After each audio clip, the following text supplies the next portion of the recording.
마태복음 26장 69절. 베드로가 바깥뜰에 앉았더니 한 비자가 나와 가로되 너도 갈릴리 사람 예수와 함께 있었도다 하거늘 베드로가 모든 사람 앞에서 부인하여 가로되 나는 네 말하는 것이 무엇인지 알지 못하겠노라. 오늘은 제 한쪽 가로 4번 가치관의 현실 적용 문제.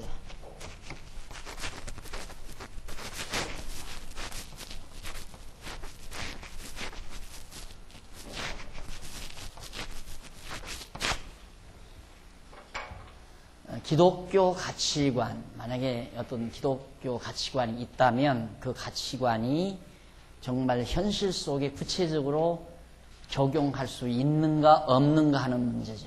이게 굉장히 이제 실제 우리의 삶의 굉장한 중요한 부분, 핵심이라고 해도 과언이 아니죠. 결국 우리 인간은 동물과는 다르게 어떤 가치 추구를 하는 존재인데, 안 그래? 인간은 동물과 달리 가치 추구를 하는데, 물론 동물 세계에도 그 나름의 가치 추구가 있습니다. 예를 들면 큰 맹수가 먹거리를 찾을 때 저쪽에는 맛없는 동물이 돌아다니고 이쪽에는 맛 좋고 좋은 동물이 먹거리가 돌아다닌다면 맹수도 나쁜 먹거리를 찾는 게 아니라 좋은 먹거리를 쫓아 찾게 되죠. 그런 류의 어떤 가치 추구는 하지만 우리 인간들처럼 구체적인 어떤 사상적, 의미적 그런 내용이 담겨 있는 가치 추구는 인간만이 할 수 있는 거죠. 그렇다면 우리가 어떤 가치 정립을 했다, 가치관을 정립을 했다 했을 때 그 가치관을 정립하고 그것이 우리가 현실 삶 속에서 구체화시킬 수 있는가 없는가, 하나의 관념적으로 자기가 그 가치관을 가지고 있으면서 관념 세계에서만 가지고 있다가 그냥 실현도 하지 못하고 그냥 죽어가는 것이 인간인가 하는 문제죠. 그래서 인간은 이 땅 위에 살아가면서 꾸준하게 제기되는 것이, 우리는 내가 환경을 지배하고 살 것이냐, 인간이 환경의 지배를 당하며 살 거냐 하는 문제에 대한 골똘한 고민을 누구나가 인간은 하게 되죠. 그래서 이제 결국 그런 문제가 깨끗이 정리가 되지 않으면 그냥 대부분은 현실에 그냥 휩쓸려 사는, 마치 물고기가 지느러미를 가지고 헤엄쳐서 의외로 맑은 물을 찾아서 달리다가 지치고 힘없으면 나중에는 지느러미 없이 그냥 흐르는 물에 떠내려가는, 그때는 벌써 기진맥진한 상태죠. 그렇게 흐르는 물에 떠내려가며 살 건가? 그렇지 않으면 아무리 세찬물이 흘러도 지느러미를 마음껏 휘저어서 내가 목표하는 아름다운 정상을 향하여 맑은 물이 있는 그곳을 향해서 가야 하는가 하는 이런 문제에 많은 사람들은 골똘히 고민하게 됩니다. 그런 문제를 지금 우리가 취급하는, 서론적으로 지금 취급하는 거죠. 가치관 논의에 있어서 형성된 가치관을 현실에 적용하는 문제가 제기되죠. 자연히 이 문제는 인간이라면 누구나 한 번쯤은 고민하고 괴로워하게 되죠. 내가 타협을 해야 하나, 그렇지 않으면 내 주관과 의지대로 내가 견뎌내야 하는가, 이거에 대한 고민은 일평생 살면서 계속 하게 됩니다. 사람 좀 앞장서서 지도자로서 살아가는 사람들은 이제 현실에 타협하지 아니하면 내가 당장 내 위치가 위태롭고, 또 현실에 타협하자니 내가 가진 내 나름의 어떤 가치관이 흔들려 버리고, 그래서 고민하게 되고 그걸 타개하기 위해서 온갖 몸부림을 치는 것이 뜻있는 자들의 삶의 모습입니다. 그런데 이에 대한 견해는 계속적으로 변모하는 현실은 계속 변해가잖아요. 현실은 자꾸 바뀌어져 가는데 내 가치만 변하지 않는다? 현실은 자꾸 변해가는데 내가 가지고 있는 가치관을 그대로 고수한다? 이건 참 힘든 일이죠. 너무너무 힘들고 고달픈 일입니다. 외로운 일이고. 그래서 이 변모하는 현실에 따라서 내 가치관을 수정해야 한다는 주장, 아니면 형성된 가치관에 의하여 현실을 변혁시켜 나가야 한다는 주장, 이 두 가지 주장이 있죠. 인간은 자꾸 현실이 변모해 가니까 변해져 가는 현실에 적응하기 위해서는 내 가치관도 변해야 된다. 아니면 아무리 현실이 변하더라도 내가 가지고 있는 이 가치관을 가지고 현실 자체를 변혁시켜야 한다 하는 이 두 가지 사가 아주 맞서게 되는 거죠. 그래서 현실에 적응하는 사람은 타협을 잘해요. 그래서 여러분 저는 좀 늦게 들어가도 가능만 하면 심야 토론은 대부분 그냥 봅니다. 심야 토론 대부분 보는데 그 심야 토론 보면서도 바로 그거죠. 요즘은 정치 토론 많이 하잖아요. 타협해야 된다. 타협. 이런 얘기하고 타협이 됩니까? 타협은 이제 서로 이권이 맞물려 있을 때 서로 조정하자 이거죠. 그래서 어떤 중간 노선을 택하자. 이런 생각을 가지는데 그 타협하려면 팽팽히 맞서야 돼요. 팽팽히. 다섯 사람 이게 팽팽히. 이 민주주의 원칙에서 숫자가 이기는 거 아니겠어요? 그러면 숫자가 똑같아야 타협이 들어서지 숫자가 조금만 많으면 필요 없어요. 이기는데 뭐 하려고 타협해요. 그러니까 우리가 들어보면 이론적으로는 그럴듯하지만 언제나 타협을 주장하는 사람은 누가 주장하냐면 힘약한 사람이 주장해요. 힘약한 사람이. 너들 그렇게 힘으로 밀어붙이지 말고 좀 타협하자. 그러나 힘 강한 사람은 타협을 절대 원하잖아요. 우리 힘 가지고 하겠다 얘기죠. 어떻게 팽팽하게 맞서는 힘이란 그렇게 쉽지 않잖아요. 정치세계에서 예를 들어 여야가 국회의원이 150명씩 딱 맞서게 되면 이게 이제 서로 타협할 수밖에 없죠. 뭐 하나를 결의하려면 협력이 안 되니까. 그러나 일상이 어떻게 그렇게 됩니까? 잘 안 되죠. 그러면 결국은 이제 분쟁이 일어나게 되고 강자가 자꾸 올라서게 되고 세상이란 바로 그런 거 아닙니까? 그럼 강자가 계속 강자 노릇한다고 해서 강자가 이기느냐? 강자가 계속 강한 힘만 주장하면 또 강자가 망해요. 요즘 미국 내에서도 미국은 머지않아 망한다. 그러잖아요. 미국은 머지않아 망한다. 네, 요즘에 이제 밝게 드러나죠. 제가 처음에 이라크 전쟁이 일어났을 때 그 이라크 전쟁은 결국 유대인들이 배후에서 조종한 거다. 근데 정확하게 좀 그게 탄로나잖아요. 유대인들을 위한 전쟁이었다. 미국이 유대인 편을 안 들고는 안 들이만큼 세상이 지금 돼 있는 거거든요. 그러니까 미국은 드러난 세력이고 밖으로 드러나지 아니하는 무서운 세력, 굉장히 강력한 세력이 지금 덮여져 있는 거죠. 그 감추어져 있는 그 세력의 힘 앞에 미국이 지금 조종당하고 있다는 거. 그러니까 그걸 보는 미래학자들은 미국은 망한다는 거예요.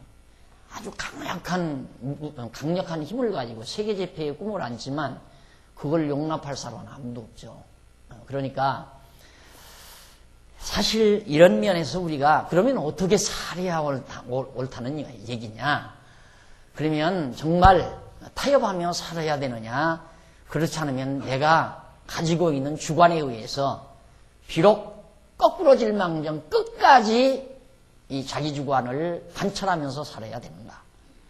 이것이 우리의 삶의 자태를 규정하는 중요한 하나의 해결이죠. 그래서 이런 문제는 가치관을 정립하는 데 있어서 문제로 제기되는 가장 중요한 문제 중에 하나입니다.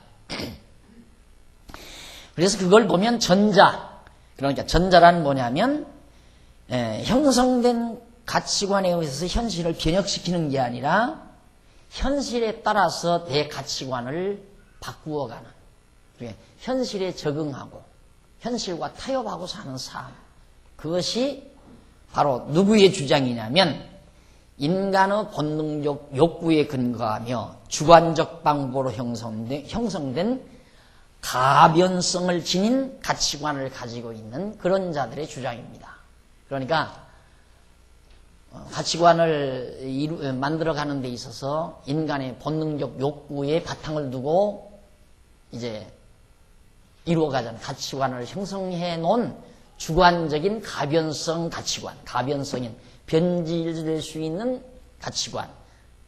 그러니까 이 시대에는 이게 좋아서 그걸 하고 저 시대에는 이게 좋아서 그걸 하고 그런 상대적이고 가변적인 가치관을 지닌 사람은 10번도 100번도 타협해야죠. 현실에 자기가 완전히 적응하기 위해서는 자기 자신을 버리고 자기 자신의 주관을 버리고 그 시대에 알맞는 그 시대에 적합한 가치관으로 다시 바꾸어 내야 된다 이 말이에요. 그러니까 그런 사람들은 현실에 적응하며 살아라. 되게 오래 산 어른들의 말을 들으면 어른들의 교훈을 받으면 그겁니다.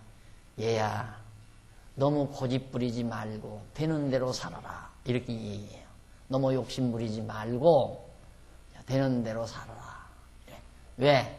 살아보니까 고집 부리고 살아봤댔자 손해만 온다 이거예요. 주변 상황은 지금 엄청나게 큰 물줄기가 흐르는데 조그마한 지느러미로 그 물줄기를 헤친다는 건 나만 손해나는 일이고 나만 힘드는 일이다 이거예요.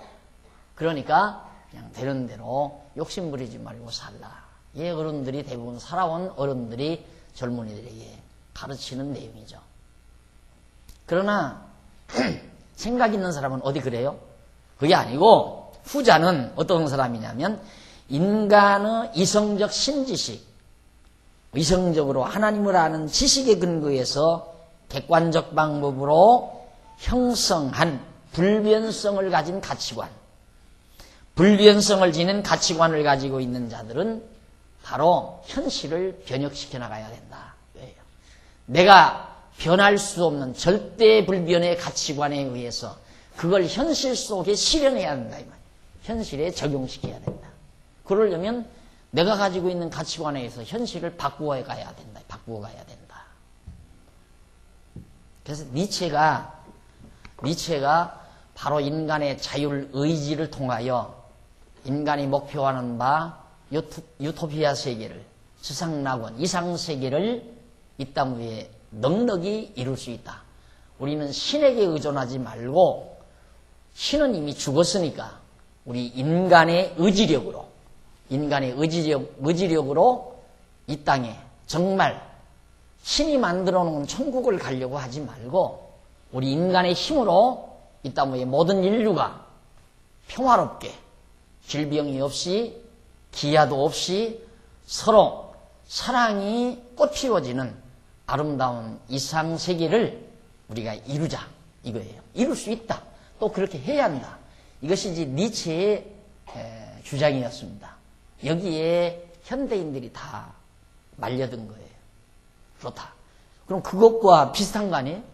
우리는 우리가 가지고 있는 가치관에 의해서 현실을 바꾸자라고 한다면, 자, 그래서 이런 것들이 우리 가치론을 정립하는 데 있어서 해결이 돼야 된다 이 말이죠. 이런 문제들이.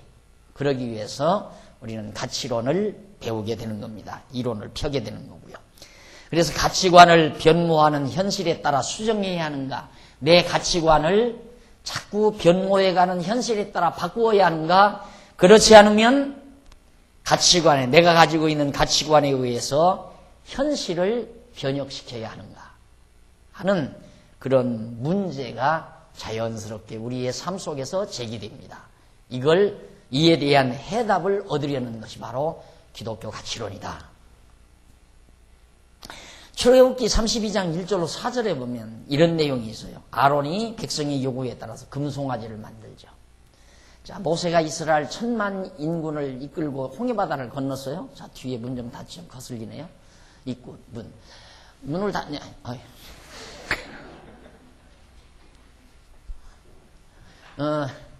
1000만 이스라엘 백성들을 거느리고 쫙 이제 홍해바다를 건넜는데 시내산에 도달했잖아요. 하나님께서 모세를 불러가지고 시내산에 올라갔어요. 모세는 지금 시내산에서 올라가가지고 십계명을 받고 있는 겁니다. 나 외에 다른 신을 섬기지 말라. 다른 신을 만들지 말라. 여호와의 이름을 망령되이 일컫지 말라. 이런 등등의 십계명을 받고 있는데 아론이 밑에 시내산 밑에 남아있단 말입니다. 남아있어가지고 거기 보면 1절을 보십시다. 백성이 모세가 산에 내려오미 더딤을 보고 모여 아론에게 이르되 가로되 일어나라. 우리를 인도할 신을 우리를 위하여 만들라. 이 모세 곧 우리를 애굽 땅에서 인도하여 낸 사람은 어찌 되었는지 알지 못함이라. 아론이 그들에게 이르되 너희 아내와 자녀의 귀의 금고리를 빼어 내게로 가져오라. 모든 백성이 그 귀에서 금고리를 빼어 아론에게 가져오매 아론이 그들의 손에서 그 고리를 받아 부어서 각도로 새겨 송아지 형상을 만드니 그들이 말하되 이스라엘아 이는 너희를 애굽 땅에서 인도하여 낸 너희 신이로라 하는지라. 제2인자거든요. 아론은 제2인자. 1인자는 이제 모세고. 근데 모세 1인자는 하나님의 부름을 받아 시내산에 지금 하나님의 말씀 계명을 받느라고 한 40일 동안 산에 있었단 말입니다. 그러니까 안 내려오잖아요.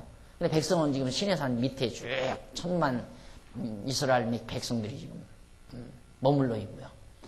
그러니까 지도자가 산에 올라가서 안 내려오니까 백성들은 죽었나? 야, 그럼 이거 어떡하느냐? 이거 우리는 누구를 믿고 산다는 얘기냐? 우리가 의지할 거 도대체 뭐냐? 우리는 지금 모세를 의지하고 여기가 나왔는데, 그리고 모세가 뭐 하나님 찾고 하나님 여호와의 이름을 찾고 그래서 이렇게 나왔는데 우리가 어떻게 이제는 누구를 의지하고 사느냐? 그래가지고 불평불만을 하고 모든 민중이 천만에 가까운 이스라엘 백성들이 불만이 하늘로 치솟습니다. 여기에서 제2인자인 아론이 겁에 질린 거예요. 야, 이 무리가 만약에 노를 말하게 된다면 당장 돌에 맞아 죽을 수밖에 없고 이 무리들의 틈바구니 속에서 자기는 어떻게 옹신할 수가 없는 그런 두려움에 처하게 된 거죠. 그때 아론에게 바로 생각이 돌아갑니다. 왜?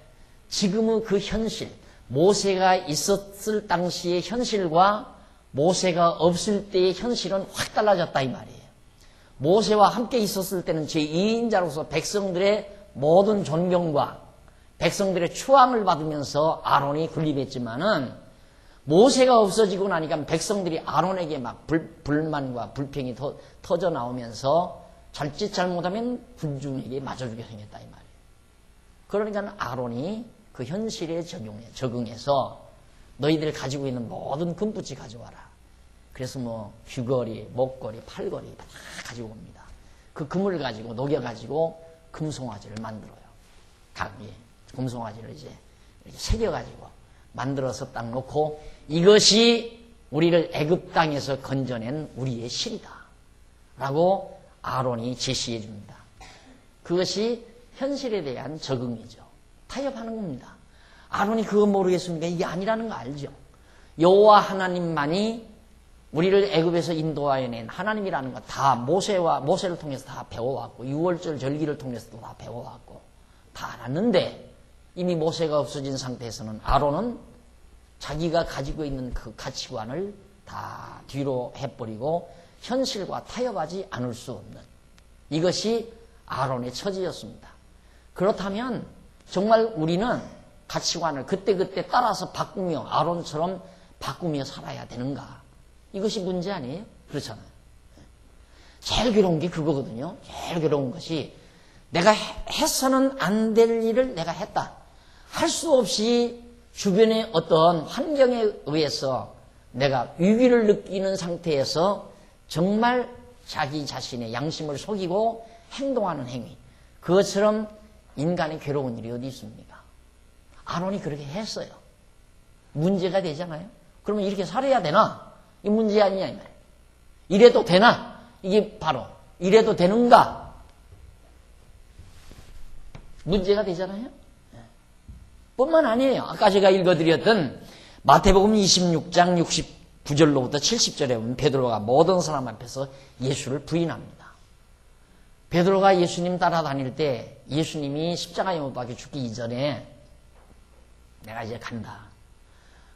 예수님이 죽으실 것에 대한 말씀을 하니까 베드로가 뭐라고 그러냐면 주여 어디로 가시나이까? 주께서 절대 갈 수 없습니다. 난 죽을지언정 주를 따르겠습니다. 그러면서 예수를 끝까지 따른다고 단단히 각오를 했습니다. 그러니까 그 당시에 베드로의 가치는 예수 그리스도였습니다. 그리스도였습니다. 죽음을 내대고 그리스도를 따르겠다. 죽을지언정 따르겠습니다. 그런데 예수가 정말 원치 않게 베드로의 생각으로 보기에는 원치 않게 십자가에 못 박히기 위해서 끌려가죠. 붙들려 갑니다. 그때 그 모습을 본 베드로는 예수님 살아생전에 붙들리기 이전에 가졌던 가치관이 바뀌게 되죠. 왜? 현실이 그게 아니니까. 이미 예수는 너무너무 초라한 자가 되어버렸어요. 죽기 이전에는, 붙잡히기 이전에는 굉장히 크게 보였는데 붙들리고 보니까 너무너무 초라한 거예요. 그래서 베드로에게 있어서 가치관의 변화가 옵니다. 그래가지고 죽을지언정 따르겠다고 하는 자가 너도 예수를 따른 자 아니냐? 옆에 있는 비자 하나가 그렇게 얘기하니까 당신 뭐하는 얘기요? 정신 있어 없어? 나는 그런 사람 알지도 못합니다. 하고 부인해버리는 베드로. 이것이 실상 우리네들의 삶 속에 어떤 모습으로든지 계속 부딪혀온다 이거예요. 그런 문제들이. 그러면 그렇게 베드로가 그렇게 산 것은 현실 적용. 그러니까 내가 가지고 있는 가치를 현실에 따라서 그때그때 따라서 변질시키며 사는 삶이죠. 그러니까 환경에 지배받고 사는 삶이라 이 말입니다. 그럼 인간은 그 시대에 주어진 환경에 지배를 받고 살아야 되는가? 그렇지 않으면 적어도 내가 환경을 지배하면서 환경을 바꾸면서 살아야 하는가 하는 것이 우리의 문제라 말입니다. 또 뿐만 아니라 갈라디아 2장 12절로 13절에 보면 바나바가 게바의 외식에 미혹이 되는 장면을 여기에서 보게 됩니다. 야고보에게서 온 어떤 이들이 이르기 전에 게바가 이방인과 함께 먹다가 저희가 오매 그가 할례자들을 두려워하여 떠나 물러가매 남은 유대인들도 저와 같이 외식함으로 바나바도 저희의 외식에 유혹되었느니라. 무슨 얘기냐면 게바가 베드로거든요. 야고보에게서 온 어떤 이들이 이르기 전에 게바가 베드로가 이방인과 함께 먹었어요. 이방인들하고 음식을 같이 먹었단 말입니다. 이게 유대인들로서는 있을 수 없는 일이거든요. 먹어서는 안 돼요. 그런데 왜 먹었느냐면 게바가 이제 뭐 예수님 오시고 뭐 이방인하고 같이 먹으면 어떠느냐. 예수님도 사케오 세리의 사케오와 함께 식사도 하시고 그러니까 뭐가 다르냐. 또 예수님이 십자가 연박에 죽으셨다 부활 승천하셨기 때문에 상관없다. 그래서 사도행 갈라디아서에서 이제 그 내용이 나오는데 베드로가 그처럼 이방인들과 함께 밥을 먹는 것은 그가 가지고 있는 가치관에 의해서 먹은 거예요. 이제 먹으면 어떠냐 상관없다 이거죠. 그런데 누가 왔느냐면 야고보에게서 어떤 자들이 왔어요.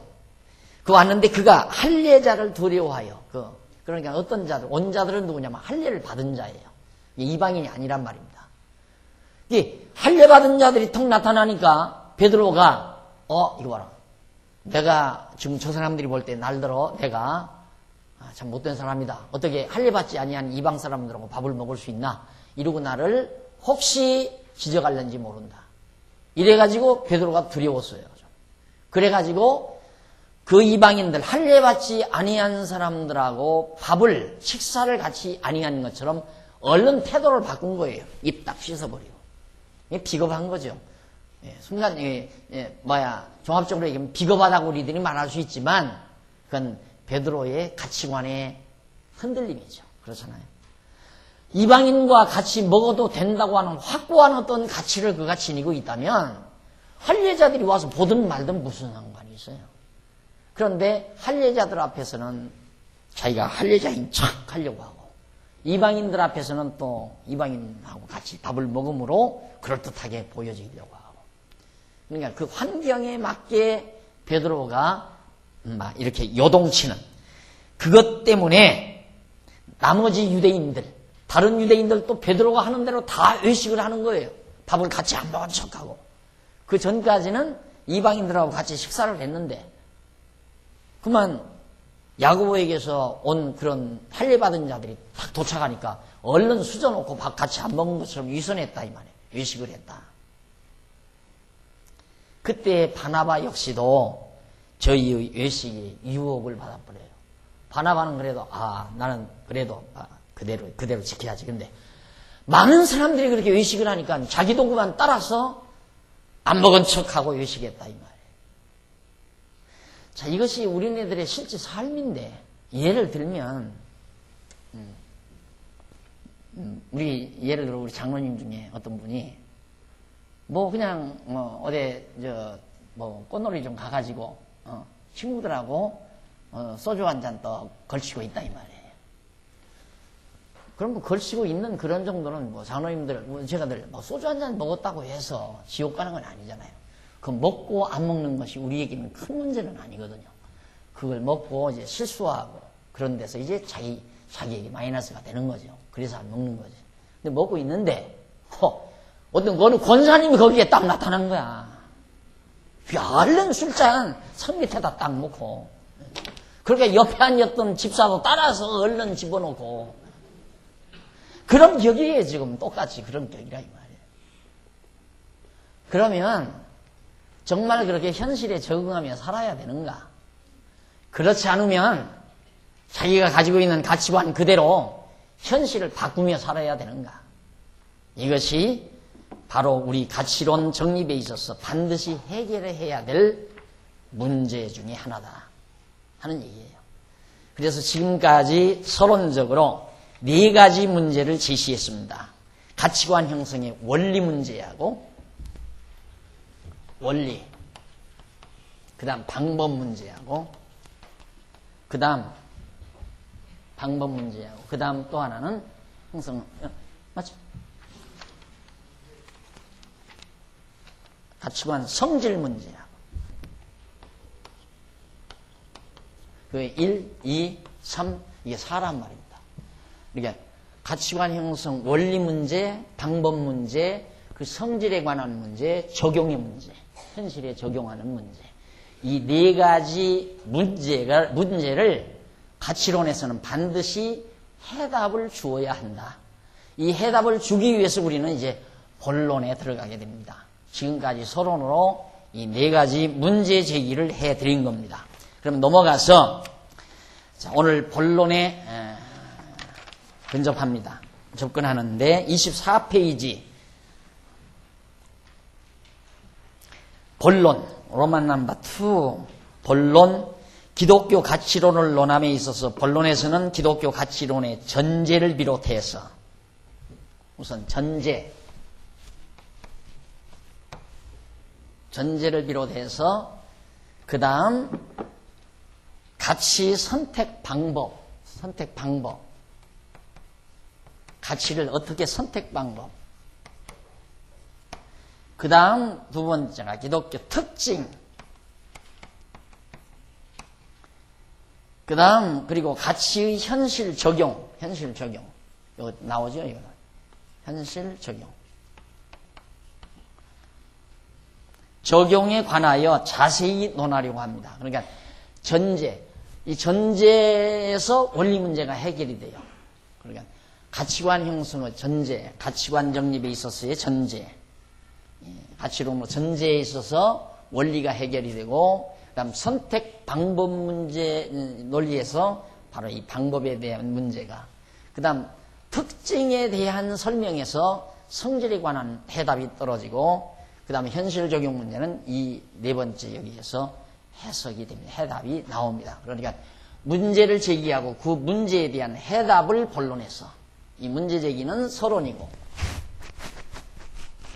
이것은 본론입니다. 그래서 이 4가지 해답을 하나하나 정리해 가도록 하겠습니다. 그럼 먼저 가치론의 전제에 대한 내용인데요. 가치론의 전제라는 것은 기독교 가치론의 결론에 이르기 위하여 설정하는 명제를 말합니다. 가치론의 해답을 얻어가는 데 있어서 바로 미리 설정되고 있는 명제들, 그걸 전제라고 그래요. 다시 말하면 기독교 가치론의 근본 명제를 일컫는 말인데, 그와 같은 명제로서의 전제는 근본적인 전제와 지엽적인 전제로 구분이 됩니다. 이거죠. 근본적 전제, 그 다음 지엽적 전제.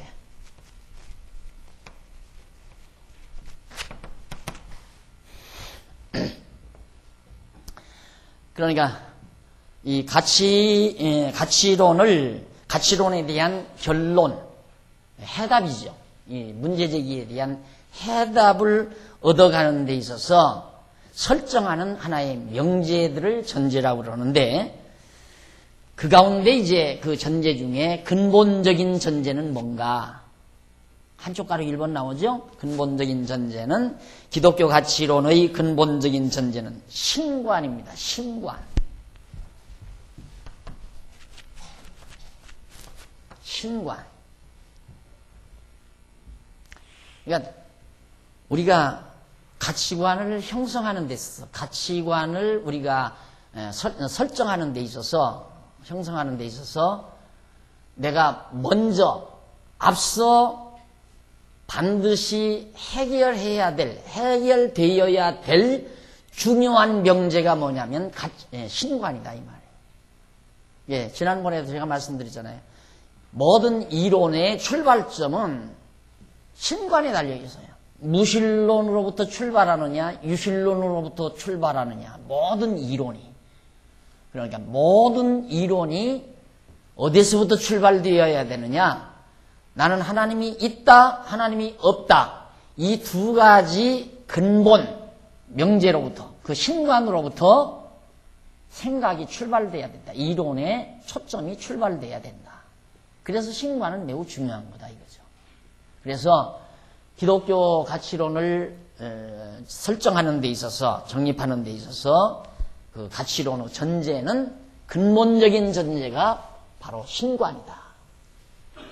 신에 대한 구체적인 자기 이론과 자기의 견해가 아주 분명하고 뚜렷하지 아니하면 가치관도 희미하고 가치관이 힘이 또 없고 확실하지 않고, 그러게 되면 이제 자기의 삶이 항상 불분명해요. 그래서 왜 성격이 변죽 또는 성격도 있지만은 삶 자체도 변죽스러운 삶이 있어요. 이렇게 살았다 저렇게 살았다. 이 변죽스러운 삶이거든요.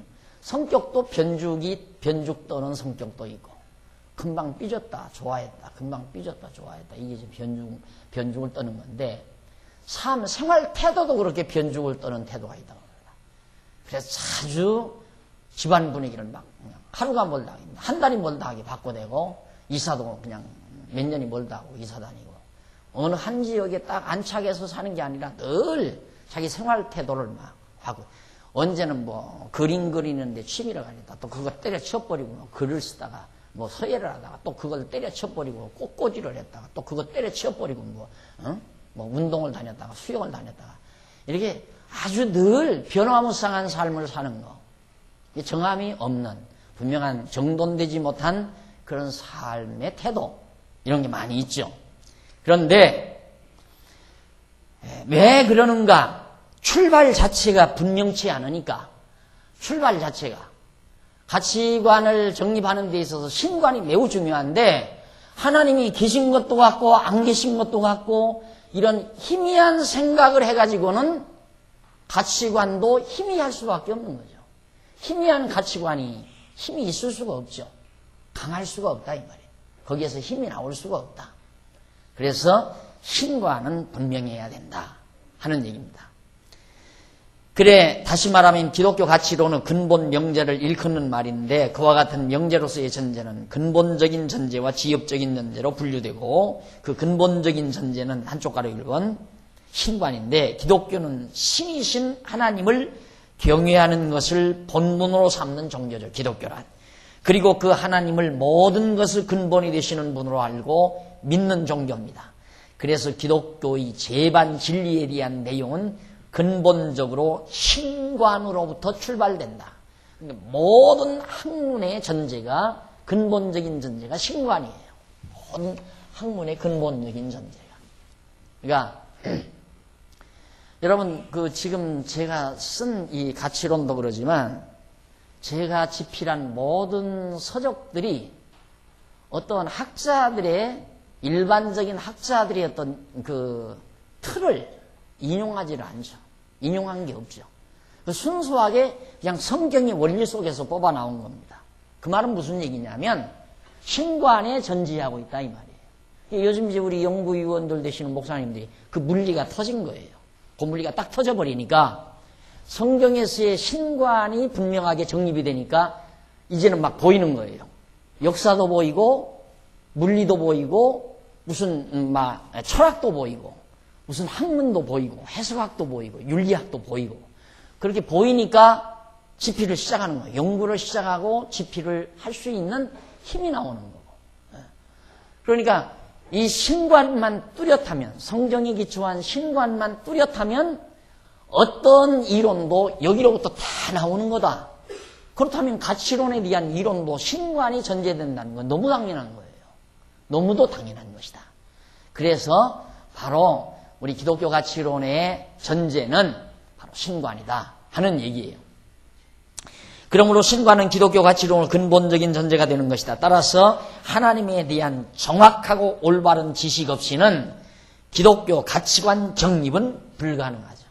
기독교 가치관, 하나님에 대한 정확하고 분명한 지식이 없는데 어떻게 기독교 가치론을 우리가 정립할 수 있습니까? 그리고 잘못된 신관을 가지고 있으면 당연히 잘못된 가치관을 가지게 되는 거죠. 그래서 신관은 매우 중요하다. 그런데 그 밑에 도표에 보면 신관 나오죠? 신관 해가지고 정리가 되는데 하나는 이방신과 기독교신, 이방신, 기독교신. 그리고 여기는 이제 이방신 구분이에요. 신에 대한 구분. 격유는 만유물, 이건 피조물이란 말입니다. 이방신은 피조물. 이것은 만유주, 만물의 주라 말이죠. 이건 만물 그 자체고, 이방신은 피조물이에요. 하나님의 피조물을 하나님으로 대칭하는 거고, 하나님은, 기독교신은 완전히 창조주신이고, 그래서 이것은 자연신, 이건 이제 바로 유일신, 여기는 바로 인과응보, 인과응보신, 여기는 절대주권,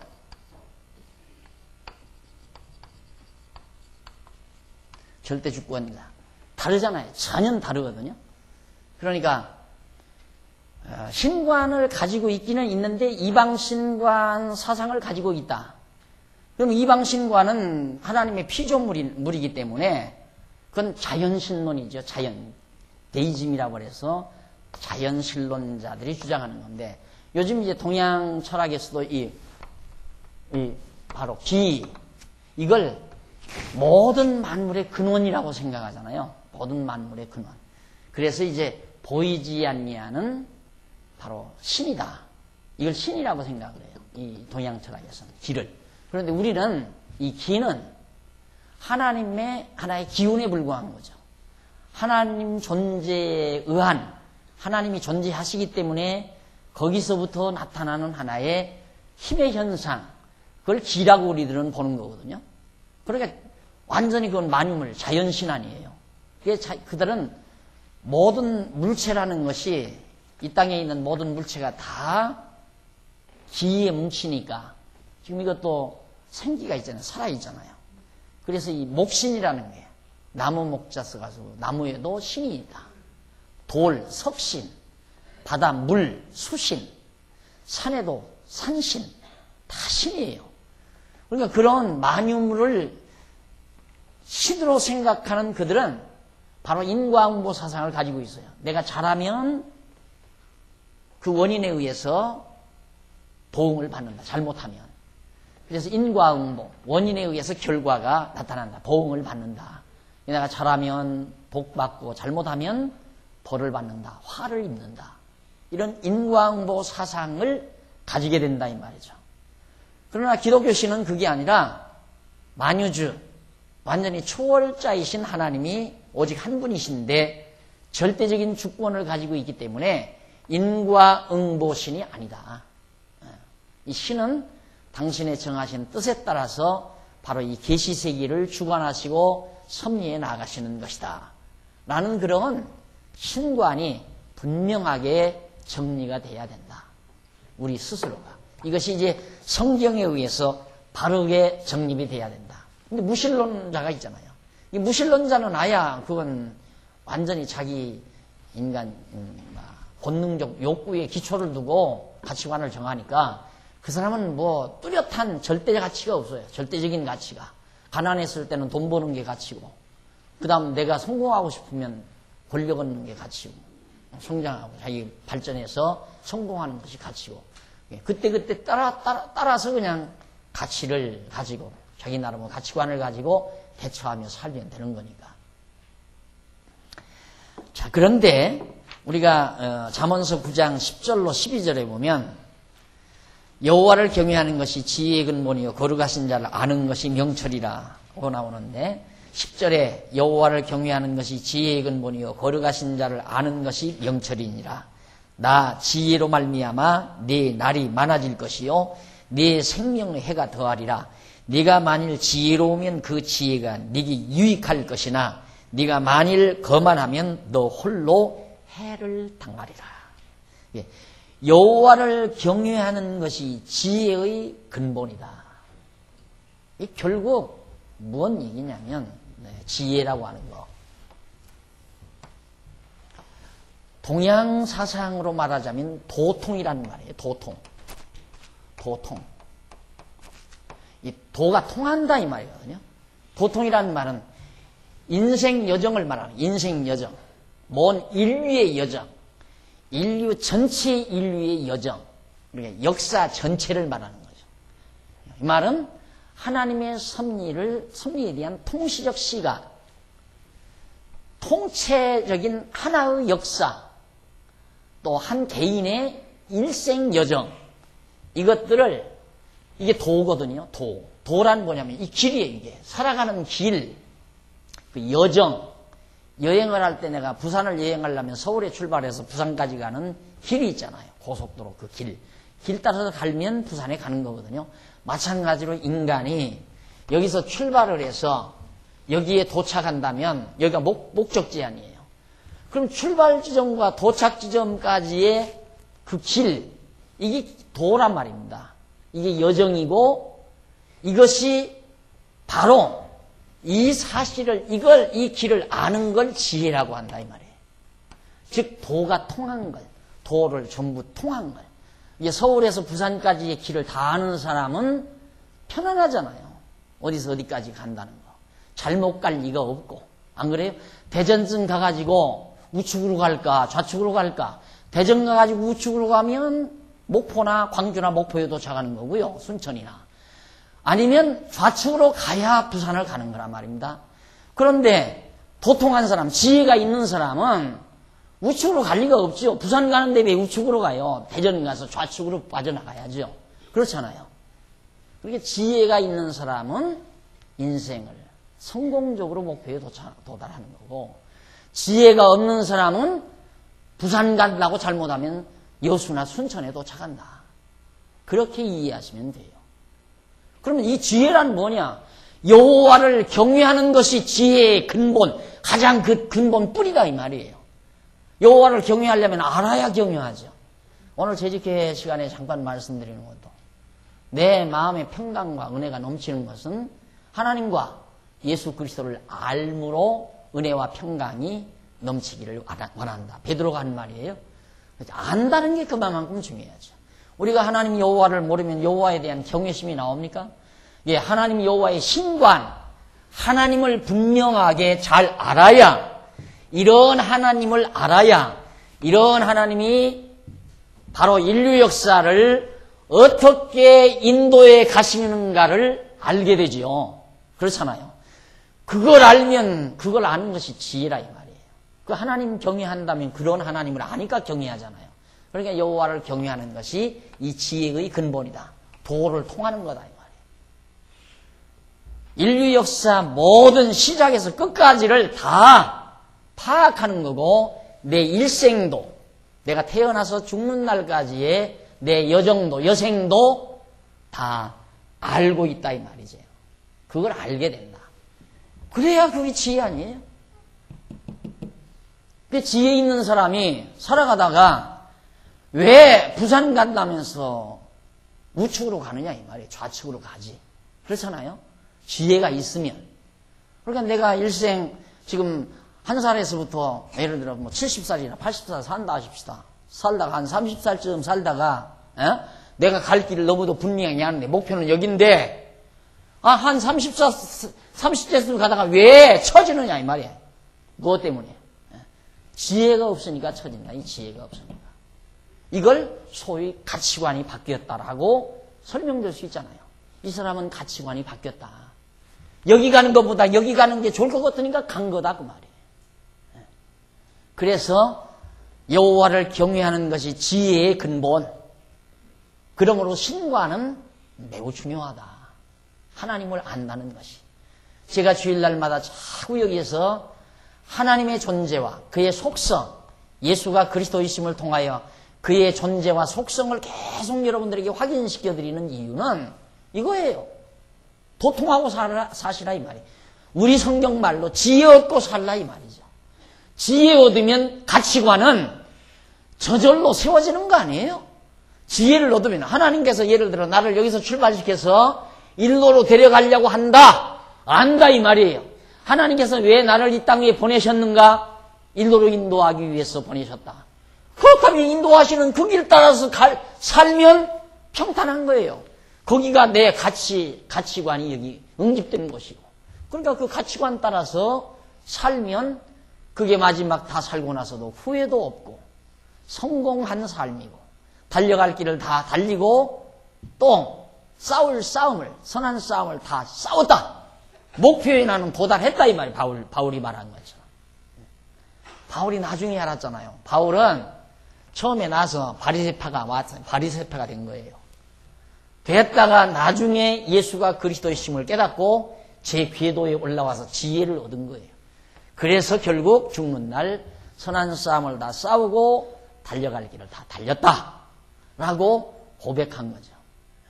하나님을 모르면 신관이 정확하지 아니하면 내 가치관은 희미할 수밖에 없고 희미하기 때문에 때로는 내가 곁길로 간다. 때로는 금붙이 걷어서 우상도 만든다 이 말이에요.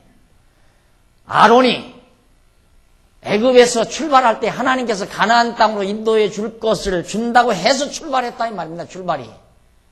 그렇다면 시내산에 와서 아무리 모세가 지금 시내산에서 내려오지 않고 백성들이 아무리 아우성을 친다 하더라도 그가 가치관이 뚜렷했다면 자기가 가야 될 길이 분명하다면 여전히 하나님 여호와만 의지하고 백성들에게 여호와 의지해라. 이제 모세 곧 내려온다. 하나님께서 우리를 인도해서 가나안 땅으로 약속의 땅으로 간다. 이러면서 가르쳐야 됐을 거 아니에요. 그런데 왜 금송아지를 만들어? 금송아지를 왜 만드느냐 이 말이에요. 지혜가 없으니까. 지혜가 없다는 말은 하나님에 대한 지식이 불확실하니까. 이거 큰일 나구나. 모세도 없고 모세에게 있을 때는 모세가 그런다고 해서 그런 줄 알았는데 야 이거 봐라. 이거 광야 얘기 나왔는데 우리가 어쩌란 얘기인가. 먹을 것도 없고 지금도 가나안 땅 가져가자면 거리도 너무너무 멀고 가는 길도 험한데 가다가 강도 때를 만나면 우리는 어떡하나. 온갖 근심 걱정 염려가 아론에게 밀려온 거죠. 그리고 백성들의 막 환호성이 두렵게 느껴진 거예요. 그러니까 가치관이 흔들리니까 금붙이 걷어서 금송아지 만들 수밖에 없잖아요. 그래서 성공적인 삶, 흔들리지 아니하는 삶. 이것은 하나님 지식에 의한 지혜에 있고 동양적용으로 도통하는 데 있다.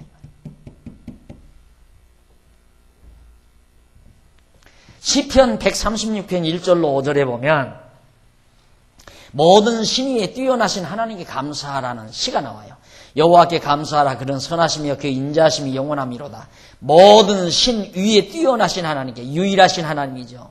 이런 잡신, 이방신, 이런 자연신들에게 월등하게 초월되게 뛰어난 신 여호와 하나님이죠.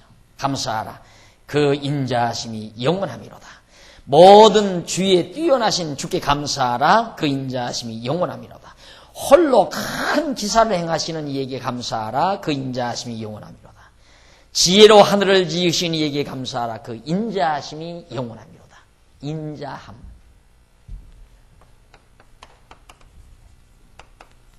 인자하심. 인자함. 이게 영원하다. 하나님의 사랑이죠. 사랑. 사랑이 영원하다. 그러면 이스라엘 백성 여기 출발시켰어요? 어떻게 하려고? 여기 가나안 땅에 도착시키려고. 너무 분명하잖아요. 하나님께 다 일러준 거예요. 모세야, 내가 너희 백성들을 애굽에서 탈출시켜 너희 조상과 약속한 가나안 땅으로 내가 인도해 주마. 네 백성을 이끌고 나가라. 그래서 홍해바다 걷는 거란 말입니다. 그럼 그때 이스라엘 백성들을 사랑했습니까? 그때 사랑했습니까? 아니에요. 그 이전 아브라함을 갈대아우르 에서 불러낼 때 벌써 사랑한 거예요. 택한 백성 이스라엘을 사랑해서 아브라함에게 네 자손 애굽에 가서 종로로 타다가 이 가나안 땅에 와서 큰 민족이 이루고 나라를 세워 다스리게 이겠다. 사랑하는 백성들에게 언약하시고 그 사랑 지금 진행하는 거예요. 그게 건너왔어요. 그럼 분명히 가나안 땅 도착하는 거죠. 영원하다 이 말이야. 변함이 없다. 하나님의 사랑은 절대 인자하심은 영원하지. 마음 먹었다가 이때까지 함께 하다가 야 너들 우상 섬겨? 아이 필요 없어. 나 너들 상관없다. 이렇게 변질하거나 하나님의 뜻을 바꾸거나 우리를 미워하거나 그런 법이 없다 이 말이에요. 하나님의 사랑은 영원하다. 인자하심이 영원하다. 의심할 필요가 없다 이 말이에요. 사랑이 영원하면 의심할 이유가 없잖아요. 안 그래요? 무엇 때문에 의심해요? 자녀들이 왜 부모를 의지합니까? 부모가 저희들을 사랑하는 사랑의 변함이 없다고 믿기 때문에 의심하는 거예요. 편안한 거예요. 그런데 만약에 아이들이 학교 갔다가 아이고 집에 가면 어머니 아버지가 마음 변하면 어떡하나? 공부하겠어요? 못하죠. 어머니 아버지가 아침에는 밥 해줬지만 저녁에 마음 변해가지고 밥도 안 주고 잠도 안 재워주면 어떡하나? 이렇게 의심한다면 어떻게 세상을 살겠느냐 아이들이. 아이들이 마음 편안하게 사는 것은 우리 어머니 아버지 우리 사랑하는 거 안 변해. 알기 때문에 그런다 이 말이죠. 마찬가지로 오늘 우리도 그런 하나님만 분명히 안다면 왜 어머니 아버지 계신 곳으로 가지? 어머니 아버지가 또 원하는 곳을 향해서 가지? 어머니 아버지가 원치 않는 곳으로 왜 가출을 하겠느냐 이 말이에요. 가만히 어머니 아버지 하는 거 보니까 만날 노름이나 하고 싸움이나 하고 술바지나 하고 살림은 영 엉망이고 집을 재편먹고 그러니까 아이들이 아이고 저 아버지 어머니 아버지 믿었다가는 내 신세 꼴이 아니다. 차라리 그냥 가출해버리자. 그래서 아이들이 어머니 아버지 따르지 않고 그냥 가출해버리는 이유. 똑같은 이유죠. 그래서 여호와 하나님을 올바로 영원히 변함없으신 사랑의 하나님을 우리가 알고 있다면 그 하나님께 감사하라. 왜? 그 인자하심이 변함없이 영원하기 때문에. 그런 하나님을 우리가 알아야 이제 이 제기된 이런 모든 문제들이 하나하나 다 풀려나가는 거예요. 이런 모든 문제가. 이게 안 믿어지면 여기에서부터 확실하게 신관이 정해지지 아니하면 이 문제가 다 꼬여드는 거예요. 이제 꼬여들어. 아론이 실수하듯이 베드로가 실수하듯이 예수님께서 분명히 베드로에게도 그 얘기했어요. 내가 내 위에 교회를 세우마. 분명하게 베드로야 내 위에 내가 교회를 세운다. 그렇다면 끝까지 예수님께서 베드로 버리지 않고 사랑한다는 얘기거든요. 그런데 왜 비자가 나타나 너 예수 따라다니는 사람이지 왜 그때만 안 변하느냐 이 말이에요. 안 믿어지니까. 그 예수 그리스도의 말씀이 믿어지지 아니하니까. 그건 믿어졌다면 그래 어쩌란 얘기냐. 나 예수님 따라다니는 내가 수제자다. 이렇게 할 수 있잖아요. 안 그래요? 그래 어쩌라는 얘기냐? 나 예수 따라다니던 수제자다 이 말이에요. 이렇게 왜 말 못했느냐 이 말이에요. 그건 가치관이 트릿했기 때문에 가치관이 흔들렸다 이 말이에요. 그래서 그런 정말 바보 같은 삶, 어리석은 삶을 베드로가 순간이나마 살게 되는 것이죠. 그러나 결국 하나님은 변함없이 베드로로 다시 불러서 그리스도의 제자를 삼고 복음을 위해서 살게 하고 나중에는 정말 너 예수 부활했단 말 하지 말라 그러니까 내가 하나님 말씀 듣는 게 옳으냐 너희 말 듣는 게 옳으냐 죽일 테면 죽이라 하고 나오잖아요. 그때는 이제 가치관이 제대로 서진 거예요. 쉽게 말하면. 잠언서 16장 1절로 4절에 보면 여호와께서 온갖 것을 그 시음에 적당하게 지으셨다라는 말이 나옵니다. 1절 마음의 경영은 사람에게 있어도 말의 응답은 여호와께로서 나느니라 그 말이에요. 이거 하나님을 알면 그런 신관 분명한 이렇게 모든 걸 절대적인 주권적인 능력을 가지고 모든 만사를 시작하실 때의 끝을 정해놓고 섭리하시는 하나님을 알면 여기 나오잖아요. 마음의 경영은 사람에게 있어. 내 마음속에 어떤 경영, 계획은 우리 마음에 있지만은 내 계획대로 안 된다 그 말이에요. 이게 나오잖아요. 마음의 경영은 사람에게 있어도 말의 응답은 여호와께로서 나누니라. 말에 대한 응답, 결국 되어지는 일은 하나님의 뜻대로 정해진 대로 되어진다 이 말이에요. 아무리 인간이 마음에 계획을 해도 필요 없다 이 말이에요. 그런데 우리는 내가 계획한 대로 안 되면 나는 실패자다. 그것 때문에 좌절하고 절망하잖아요. 다 이거 경험하거든요. 나 이렇게 해야 되겠다. 학생들도 나는 기어코 서울대를 가야 되겠다. 서울의대를 가고 서울법대를 가야 되겠다고 열심히 공부를 합니다. 떨어지면 자살한다 이거예요. 왜? 하나님을 모르니까. 그 가치가 서울법대 가는 것이 그 사람의 최대의 가치예요. 그래가지고 그게 안 되니까 실패자로 스스로 낙인 찍고 죽어버린다 이 말입니다. 그러나 하나님을 아는 자는 물론 마음으로 내가 서울법대 가서 내가 판검사가 돼야 되겠다 생각할 수 있어요? 계획할 수 있어요? 그러나 내가 계획됐다고 해서 되는 게 아니라 이 말이에요. 누구 마음대로 되는 거? 하나님 마음대로 된다 이 말이에요. 하나님 계획대로. 그걸 알면 안 되면 안 되는 것이 하나님의 뜻이죠. 온갖 것을 그 시험에 적당하게 하나님께서 다 하신다. 계속 읽어보세요. 사람의 행위가 자기 보기에는 모두 깨끗하여도 여호와는 심령을 감찰하시네. 인간의 죽으심 속 중심을 감찰한다 이 말. 우리 인간은 행동을 보잖아요. 행위를 본다 이 말이에요. 제가 늘 강조하는 이런 데 다 얻은 지혜예요. 이렇게 성경 속에서. 여러분 교회 일을 목적으로 하지 마시라 이 말이에요. 일 자체를 목적으로 하면 안 된다.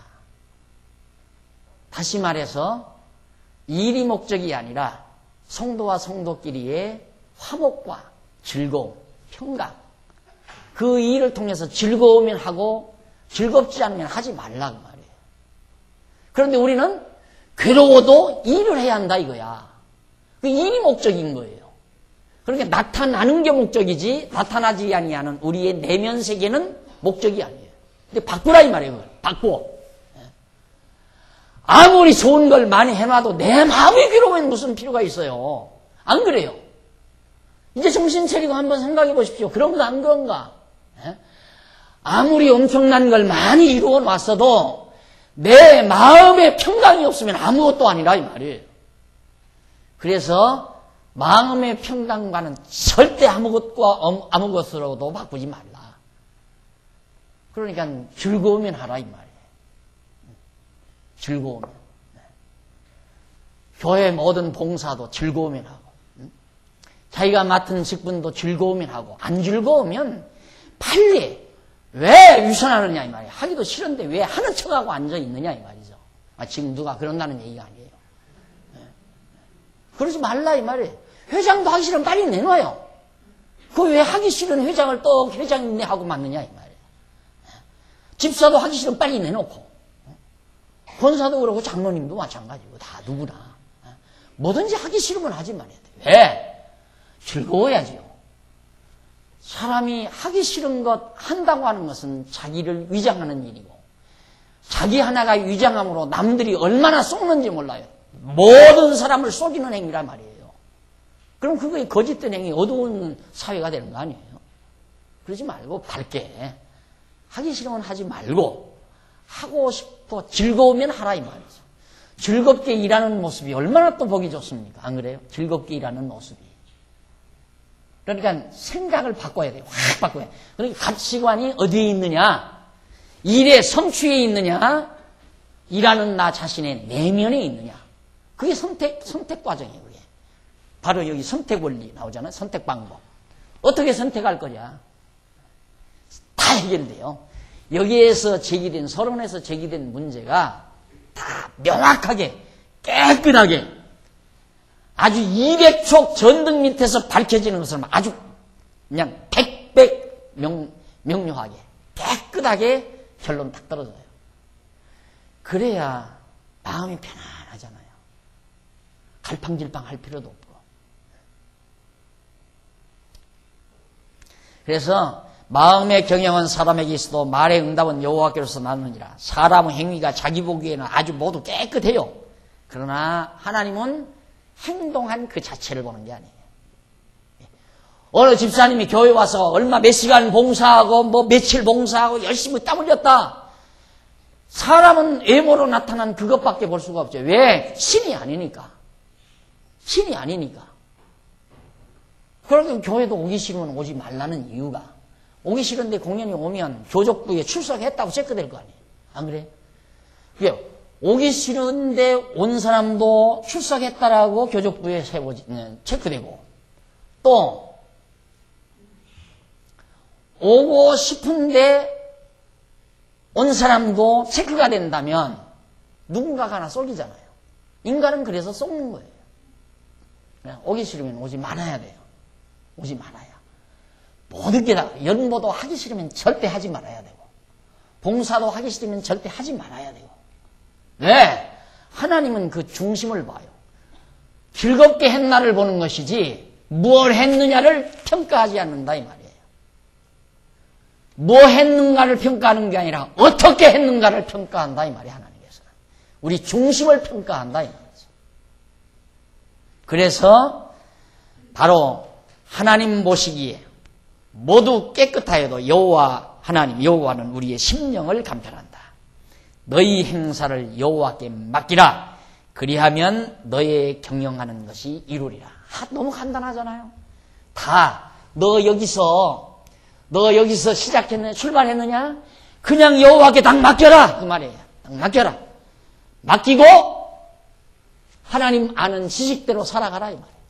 그러면 다 목적지에 다 도착해서 이루어진다 이 말이에요. 여호와께 맡기라. 그리하면 너의 경영하는 것이 다 이루어진다. 소위 속된 말로 성공 비결. 어떻게 하면 성공할 수 있나? 맡기면 돼요. 왜? 하나님의 뜻과 하나님을 모르고 자기 본능적 욕구에 의해서, 자기 본능적 욕구에 의해서 동창회 나갔다가 친구가 55평짜리 아파트에 사는 걸 보고 기가 꺾여서 들어와가지고 그 다음부터 어떻게든지 무엇을 해서라도 나도 20평 아파트에서 빨리 55평으로 옮겨가야 되겠다고 계획을 짜가지고 그 계획을 이루려고 노력하고 산다면 그건 아니다 이 말이에요. 왜? 그건 본능적 욕구로부터 자기가 하려고 하는 계획을 짰기 때문에. 어디에서 짜야 되는가? 하나님을 아는 올바른 이런 기독교 신, 성경이 말하는 하나님을 알고 있는 그 지식의 기초 위에서 경영을 해야죠. 계획을 해야죠. 자기 삶을 계획을 해야죠. 그러면 이루게 돼 있어요. 반드시. 실패할 이유도 없고 실패라고 생각할 이유도 없고 실패라는 없으니까 하나님을 아는 자에게는 실패라는 없어요. 네, 한번 우리 실제 문제니까 한마디 얘기합시다. 저는 애당초부터 자꾸만 젊은 세대들이 이거 뭐 땅을 사야 됩니다. 저는 나이가 그래도 좀 든 편이기 때문에 땅을 더 많이 사는 거다. 내가 원래 교회 재산 많이 늘어나는 거 원래 반대했잖아요. 그러니까 그거보다는 지금 현재 되어진 이 불편함, 교육관이 좀 모자라고 아이들 놀이터도 모자라고 그렇게 해서 지하 공사를 하고 위에 한층 더 이렇게 올려서 그걸 생각을 했어요. 그런데 모두가 다 그쪽으로 땅을 사자는 데 돌아가가지고 그렇다면 저 땅을 다 살 수는 없고 처음에 없고 내가 볼 때 저쪽 앞에 땅 지금 산 땅이에요. 저것부터 그냥 사놨으면 좋겠다. 그런데 그대로 됐잖아요. 앞에 땅 400평만 사는 거예요. 가운데 600평은 안 사고. 그런데 온 성도들은 왜 땅을 그렇게 샀느냐 이거야. 앞에 땅을 사야지 왜 쓸모없는 땅 저쪽 건너편에 사놨느냐. 근데 이 땅 판다고 하면 또 안 파는 거예요. 그러니까 나는 자꾸 돈 갖다 갚아버리십시오. 안 파는데 뭐로 자꾸 살라고 하느냐 이거야. 내가 그렇게 생각하는 이유는 뭐냐면 저 땅이 다음 세대 우리 젊은 세대들이 써야 될 땅으로 하나님께서 딱 정해놨다면 저 언제 팔아도 우리한테 팔게 돼 있어요. 그러니까 그때 사자 이 말이야. 뭐로 안 살려고 하는데 팔라고 자꾸 하니까 100만 원 내라 그러다가 120만 원 내라 150만 원 내라 계속 쏘았어요. 그러다가 이제 180만 원 내라 그 다음 200만 원 내라 200만 원 내라고 해서 가서 살라고 하면 또 250만 원 내라고 그래요. 그래서 우리 안 산다고 돈 갚아버리니까 185만 원에 계약을 할 수 있을 것 같습니다. 아이 그만둬. 우리 안 살 거야. 뭘 욕심내느냐 이 말이에요. 욕심. 저쪽 걸 내가 사라고 한 이유는 저쪽 걸 사야 한다는 이유는 세상 사람들이 다 머리가 돌아가잖아요. 그러니까 저 땅 주인들이 다 담합만 해버리면 저 땅이 평당 400~500만 원 나가게 된다 이 말이죠. 그 머리를 왜 안 쓰겠어요? 그러니까 그 머리 못 쓰게 그것만 우리 힘에 적당하니까 우선 400평 딱 사놓으면 그렇게 못한다 이 말이에요. 그리고 우리 뭐 이제 여유 있을 때 하나님께서 우리 여유 줄 때 그 다음 가면 이제 저 땅 주인이 와서 제발 좀 사가라고 그럴 거예요. 그때 편안하게 사자니까.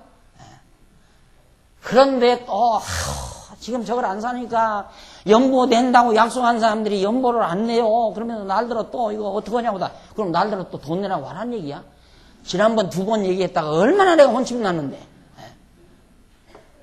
강요한 것도 아니에요. 우리 이러니까 우리 같이 협력해서 하십시다. 이랬는데 그거 목사님 변했다고 박 목사 변질했다고. 물론 사람이니까 변하겠지요. 변하기는 변하겠지만 주름살도 그전보다 많이 늘어나고 흰머리도 많이 났어요. 났는데 많이 변했죠. 근데 여러분 욕심 부릴 거 없어요. 그냥 하나님께서 저 땅 우리 후세대들이 이제 자라나는 후세대들이 뛰어놀 수 있는 운동장으로 마련이 되도록 하나님이 정해놨으면 천하 없어도 온다니. 이 땅 살 때도 그래서 이 땅 살 때도 우리 돈은 없는데 이걸 뭐 80만 원 내라 70만 평당 내라는 거예요. 아무리 계산해봐도 못 사겠구만. 그래서 한 사람 내버려뒀죠. 자꾸. 그럼 70만 원 60만 원 계속 떨어져요. 그리고 570만 원에 샀잖아요. 56만 원에. 우리 땅 되려니까 사진 거예요. 하나님께서 정해놓은 땅이니까. 그렇게 사시라니까. 그게 하나님을 알고 사는 신앙이에요.